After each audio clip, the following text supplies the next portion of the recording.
안녕하세요. 고명호 목사입니다. 오늘은 세계와 이스라엘의 관계를 통하여 하나님의 나라를 설명합니다. 하나님께서 이스라엘을 부르신 목적을 알게 된다면 하나님의 나라의 구조를 자연스럽게 알 수 있게 될 것입니다. 하나님께서 이스라엘 민족을 통하여 이루시고자 하시는 하나님의 나라는 출애굽기 19장 5절에 잘 나타나 있습니다. 출애굽기 19장 5절 말씀을 보면 세계가 다 내게 속하였나니 너희가 내 말을 잘 듣고 내 언약을 지키면 너희는 열국 중에서 내 소유가 되겠고 너희가 내게 대하여 제사장 나라가 되며 거룩한 백성이 되리라. 너는 이 말을 이스라엘 자손에게 고할지니라고 기록되어 있습니다. 이 말씀을 묵상하고 이 말씀을 자세히 생각하면서 이 말씀 속에서 하나님께서 이스라엘 백성에게 원하신 것이 무엇이었는지 깨닫고 그 나라의 축복을 받게 되기를 예수님의 이름으로 축복합니다. 세계가 다 내게 속하였다는 말씀의 의미를 설명합니다. 이 말씀은 말 그대로 세계 모든 민족이 다 하나님께 속해 있다는 뜻입니다. 세계 모든 민족, 모든 나라, 어떤 사람이든지 모두 다 하나님의 은혜와 축복을 받아야 하는 하나님의 백성들이라는 말입니다.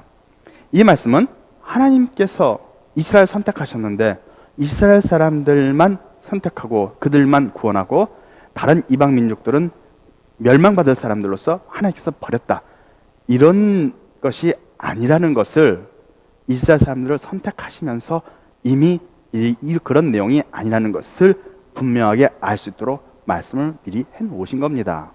즉 하나님께서 이스라엘 선택한 것이 이스라엘만을 선택하고 이방을 버렸다라는 의미가 아니라 이스라엘을 선택한 목적이 세계 모든 만민에게 복을 주기 위한 그 뜻이다라는 것을 표현하고 있는 겁니다. 이전 시간에 시내산 언약을 통해 본 하나님의 나라의 구조라는 말씀에서 하나님의 나라는 차원이 다른 두 개의 나라로 나뉘어져 있으며 그 하나는 제사장의 나라이고 다른 하나는 백성들의 나라라고 제가 설명했었습니다.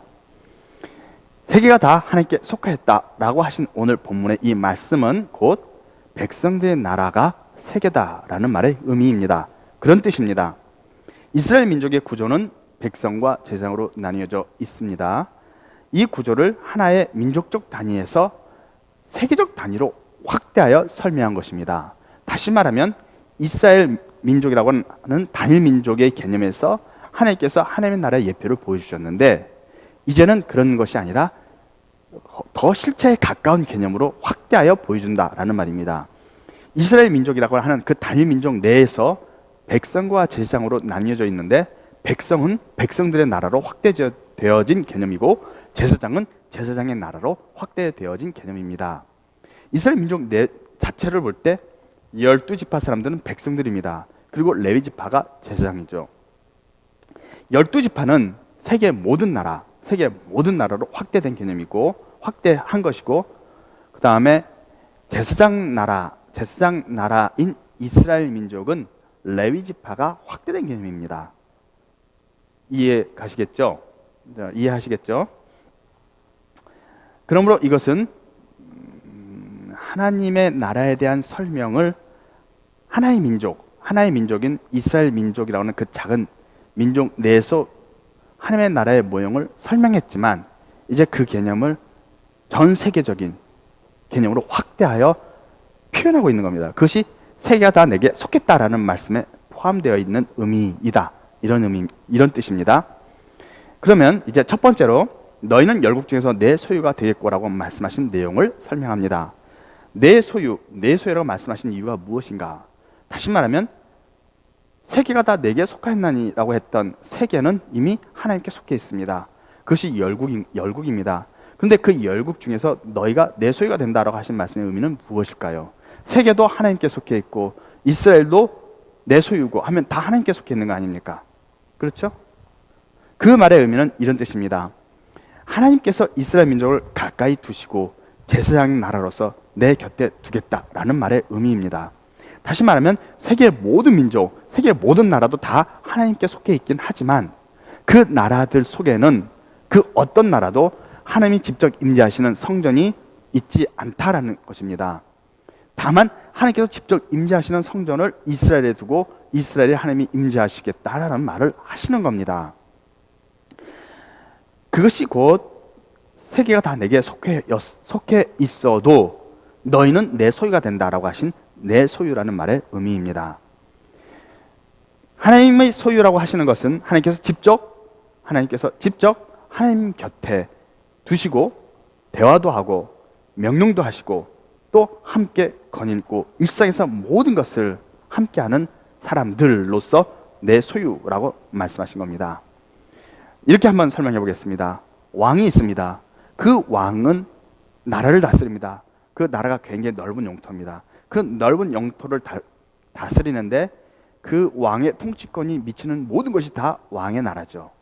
예수님의 통치권이 미치는 모든 것이 다 예수님의 나라라고 그렇게 믿고 표현하지 않습니까? 그렇게 많이 들었을 겁니다.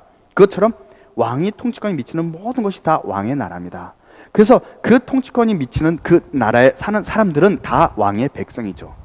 근데 왕의 백성들은 왕의 얼굴을 잘 보지 못합니다. 왜냐하면 왕이 자주 나오지 않기 때문이죠. 왕궁에서 자주 안 나옵니다. 그러나 실제 우리 역사에서 보면 중세시대의 왕들은 종종 나왔죠. 백성들과 만나기도 했습니다. 근데 하나님의 나라에서 하나님은 궁전 밖으로 나와서 백성을 직접 만나지 않으십니다. 그렇게 못하시죠. 백성들 직접 만나면 백성들이 하나님의 거룩하심에 의해 다 죽임을 당하기 때문입니다. 그래서 왕으로 제가 지금 설명을 해보고 있는데 왕의 통치에 미치는 모든 곳에 있는 사람들은 다 왕의 백성들이지만 그 왕의 백성들이 왕을 직접 볼 수가 없는 겁니다. 그들은 왕의 소유라고 말할 수 있습니다. 왕의 백성이니까요. 그러나 왕을 직접 만나지 못하는데 왕이 직접적으로 다스리고 만나는 사람들이 있습니다. 그것은 왕궁에 있는 사람들입니다. 왕의 소유물인데 그 소유물은 왕궁에 있는 모든 것들이 다 왕의 소유물입니다. 또 왕의 명령을 직접 듣고 그 명령대로 순종하고 일을 하는 사람들은 왕의 시종입니다. 그 시종들은 다 왕의 소유된 사람들이라고 말할 수 있습니다. 백성들이 다 왕의 소유지만 시종들은 특별히 더 왕이 직접 다스리는 사람들이라는 얘기입니다. 그 시종들은 왕이 일어나서 잠잘 때까지 함께 왕을 수종들며 왕을 따라다니며 왕과 함께하는 사람들입니다. 그런 의미에서 하나님께서도 이스라엘 나라를 제사장 나라로 부르시고 또 거룩한 백성을 하시면서 너희는 내 소유다라고 말씀하시는 겁니다. 이제 세계 모든 나라가 다 하나님께 속해 있음에도 불구하고 이스라엘 사람들만 너희는 내 소유라고 하신 그 말씀의 의미를 이해하시겠습니까? 이해하시죠? 너희는 내 소유가 되고 라고 말씀하셨으므로 세계 모든 나라가 다 하나님의 소유가 아니고 하나님 버렸다 이런 의미는 아니라는 사실입니다. 두 번째로 너희가 내게 대하여 제사장 나라가 되고 거룩한 백성이 되리라고 말씀하신 그 의미를 설명합니다. 이전 시간에 제사장들은 백성들과 하나님 사이에서 중보의 역할을 한다고 제가 말했습니다. 이 설명은 저만 이렇게 말하는 것이 아니라 모든 신학자들이나 목사님들이 그렇게 설명을 하셨을 겁니다. 아마 여러분들 다 그렇게 들었을 거로 생각합니다. 이 개념에서 볼 때 이스라엘 민족이 제사장 나라라고 하는 것은 제사장은 백성과 하나님 사이의 중보의 역할을 하기 때문에 마찬가지로 제사장 나라는 백성들의 나라와 하나님 사이의 중보의 역할을 하는 겁니다. 간단한 겁니다. 이스라엘이 하나님의 제사장 나라로 세워졌기 때문에 하나님의 제사장 나라로서의 직무를 수행하려면 백성들의 나라들과 하나님 사이의 중보의 역할을 해야 한다는 뜻입니다. 그렇기 때문에 이스라엘 사람들은 제사장이 하나님을 가까이 하기 때문에 거룩해야 했듯이 이스라엘 사람들도 모두 다 제사장 나라의 일원으로서 하나님 앞에 거룩한 백성이 되어야 한다라고 말씀하시는 겁니다. 그래서 너희가 내게 대하여 제사장 나라가 되고 거룩한 백성이 되리라고 말씀하신 내용입니다. 국가적으로 볼 때 이스라엘 민족은 거룩해야 제사장 나라로서의 직무를 수행할 수 있는 겁니다. 만약 그들이 거룩하지 않다면 제사장으로서의 직무를 수행할 수 없고 제사장 나라로서의 직무를 수행할 수 없게 될 것입니다. 다들 이해하시겠지요? 그러면 하나님께서 아브라함을 택하신 목적을 한번 생각해 보겠습니다. 창세기 18장 17절에서 19절 말씀을 보면 여호와께서 가라사대 때 나의 하라는 것을 아브라함에게 숨기겠느냐? 아브라함은 강대한 나라가 되고 천하 만민은 그를 인하여 복을 받게 될 것이 아니냐? 내가 그로 그 자식과 권속에 명하여 여호와를 도를 지켜 의와 공도를 행하게 하려고 그를 택하였나니 나 여호와가 아브라함에 대하여 말한 일을 이루려 함이라고 기록하고 있습니다. 하나님께서는 아브라함을 통하여 천하 만민이 복을 얻을 것이다 라고 말씀하셨습니다. 그런데 아브라함이 그 개인이 직접 천하 만민에게 복을 끼친 일은 없습니다. 하나님께서 아브라함의 복의 근원이 될 것이다, 너는 천하 만민이 너를 인하여 복을 받을 것이다 라고 말씀하신 이유는 바로 그 18절, 19절 거기에 나와 있습니다. 내가 그로 그 자식과 권속에 명하여 여호와의 도를 지켜 의와 공도 행하게 하려고 라고 나와 있는 겁니다. 다시 말하면 하나님의 의와 공도를 지켜 행하면 하나님께로부터 복을 받습니다. 그래서 잘 됩니다. 하늘이 다 잘 됩니다. 풍성해집니다. 고대 사람들한테 있어서 나라가 잘 되고 그 백성들이 잘 되고 그 민족이 잘 되면 그건 축복입니다. 그러면 그 신이 축복해 준 겁니다. 그러면 천하 만민이 이스라엘 사람들이, 다시 말하면 아브라함의 후손들이 아브라함으로부터 하나님의 의와 도를 배워서 그 의와 공도를 지켜 행해서 하나님께로 복을 받는 모습을 보고 주위에 있는 사람들도 우리도 복을 받기 위해 너희의 하나님을 섬기겠다. 그러니 하나님을 섬길 수 있도록 하나님의 의와 공도를 가르쳐달라. 이렇게 되게 하는 겁니다. 그랬을 때 비로소 아브라함은 천하 만민이 복을 받게 하는 통로가 되는 겁니다. 아브라함에 대하여 한 말을 이루려 함이라 하신 그 말씀의 의미가, 아브라함에 대하여 한 말을 이루려고 했다라는 말의 의미가 아브라함의 후손들, 그 자식과 권속을 통해서 그 후손들이 여호와의 도를 지켜 의와 공도를 행하게 되어졌을 때 그들이 세상 만민, 다른 사람들에게 부러움을 사고 그들에게 어떻게 복을 받는지를 가르쳐주고, 그래서 그것을 세상 만민이 보고 따라 함으로써 하나님께서 그들도 축복을 내리게 하신다. 바로 이것이 아브라함이 천하 만민에게 복을 받게 하는 그 방법이었던 겁니다. 이것이 18절에서와 같이 그 자손들이, 아브라함의 자손들이 여호와의 도를 지켜 의와 공도를 행하게 함으로써 천하 만민이 이를 보고 배우게 하시려는 겁니다. 예수께서도 그렇게 말씀하셨죠. 너희는 가서 모든 사람들로 다 제자를 삼아 내가 너에게 분부한 모든 것을 지키게 하라. 내가 분부한 모든 것을 가르쳐서 지키게 하라. 다시 말하면 하나님께로부터 복을 받는 방법은 하나님이 특별히 이스라엘 사람을 택했다 그래서가 아니라 그 자손들이 여호와의 도를 지킬 때, 그 의와 공도를 행할 때 받는다라는 겁니다. 아브라함 자손조차도 하나님의 명하신 것을 따라 행할 때, 그 하나님의 의와 공도를 지켜 행할 때 복을 받는 것이고, 천하 만민은 그것을 보고 따라 배우게 된다는 겁니다. 그래서 그들도 복을 받는다는 겁니다. 이해하시겠죠? 천하 만민이 하나님께로부터 오는 복을 받게 된다라는 것은 아브라함과 그 후손들이 하나님의 의와 공도를 지켜 행하는 것을 보고 따라하게 한다라는 의미였던 겁니다. 이제 우리는 아브라함에게 내리신 아브라함 내가 너로 말미암아 천하 만민이 복을 받을 것이다라고 하신 그 말씀의 의미가, 그 의미가 하나님께서 이스라엘 사람들을 애굽에서 끌어내시고 너희는 내게 대하여 거룩한 백성이 되고 제사장나라 되고 내 소유가 된다. 그러면 천하 만민이 내게 속했어도 너희가 아브라함에게 이루어야 했던, 아브라함에게 말했던 그 말을 이루기 위하여 선택받은 민족이 되는 것이다. 그러니 너희는 그 후손이니 아브라함의 자식과 권속이고 그 후손이기 때문에 여호와의 도를 지키고 의와 공도를 행하라라는 명령인 겁니다. 왜요? 천하 만민에게 복을 얻게 하기 위한 목적이 거기에 있다라는 뜻인 겁니다. 한 가지 더 우리는 요나 선지자를 통해서 하나님께서 주시는 교훈을 생각해 봐야겠습니다. 하나님께서는 요나에게 요나서 4장 11절에서 이렇게 말씀하셨습니다. 하물며 이 큰 성읍 니느웨에는 좌우를 분변치 못하는 자가 12만여 명이요 유축도 많이 있나니 내가 아낀 것이 어찌 합당치 아니하냐 라고 요나에게 반문합니다. 요나가 하나님께서 니느웨를 멸망하겠다고 했는데 하나님께서 뜻을 돌이키셔서 니느웨를 멸망시키지 않으니까 올라가서 니느웨를 바라보면서 언제 멸망시키나 보겠습니다 하고 버틴 겁니다. 오기로. 하나님께서 박렁굴을 준비해서 그늘지게 했다가 그 벌레가 와서 박렁을 먹어서 요나가 아주 굉장히 정신이 혼미하게 만들었던 거죠. 요나가 나 죽겠습니다 라고 했을 때 하나님께서 하신 말씀입니다. 에스겔서 18장 23절 말씀에는 나 주 여호와가 말하노라 내가 어찌 악인의 죽는 것을 조금인들 기뻐하랴 그가 돌이켜 그 길에서 떠나서 사는 것을 어찌 기뻐하지 아니하겠느냐라고 말씀하십니다.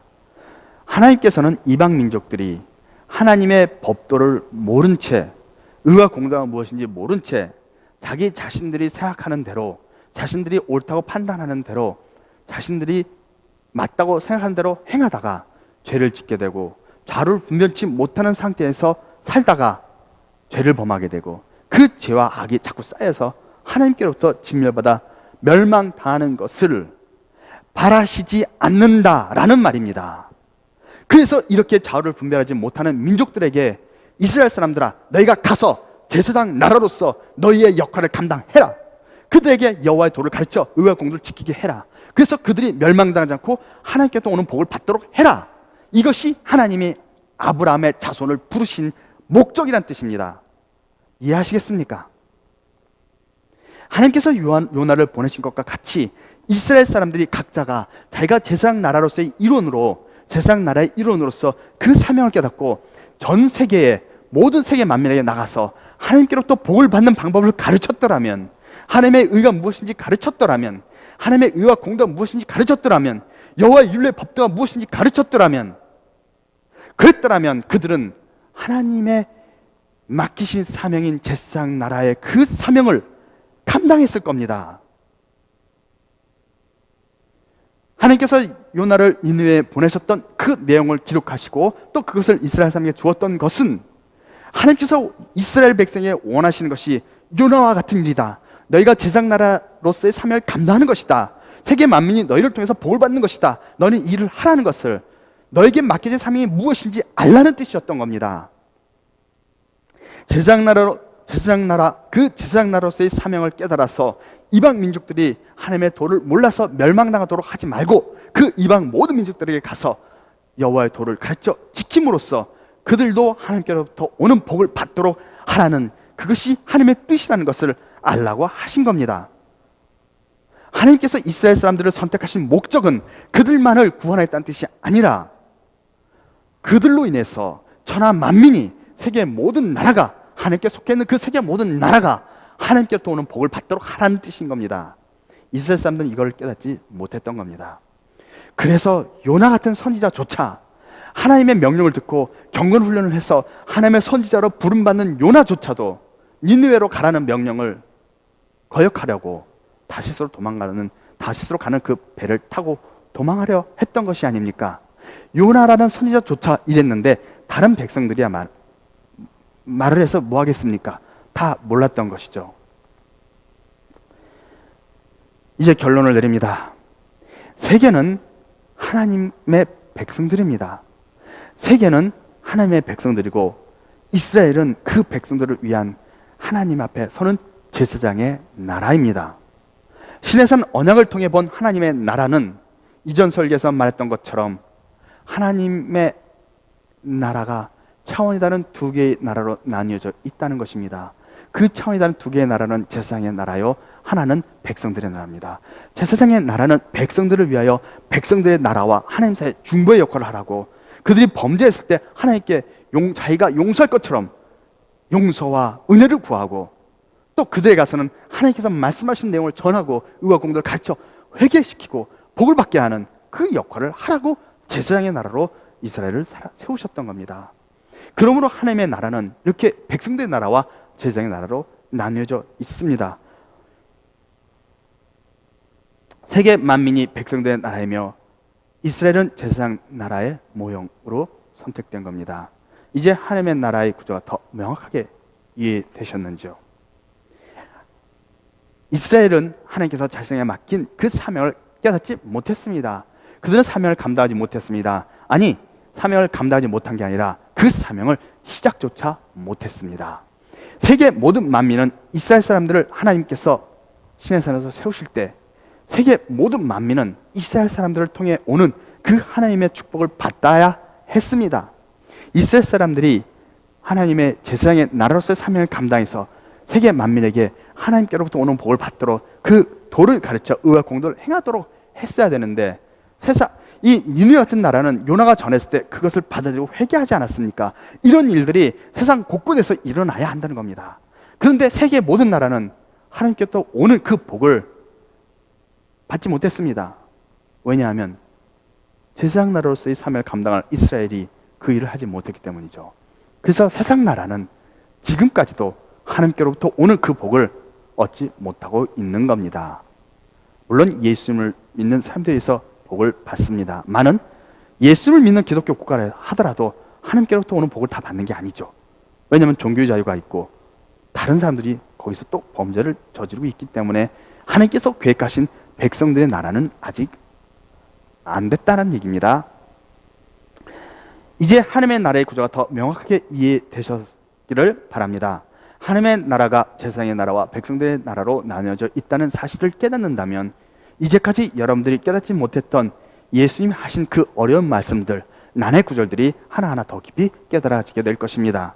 이제 이 말씀을 듣는 여러분 모두가 예수님의 말씀도 깊이 깨닫고 하나님의 뜻을 깨닫는 세상의 나라로서의 그 축복된 사명을 감당하게 되기를 우리 주 예수 그리스도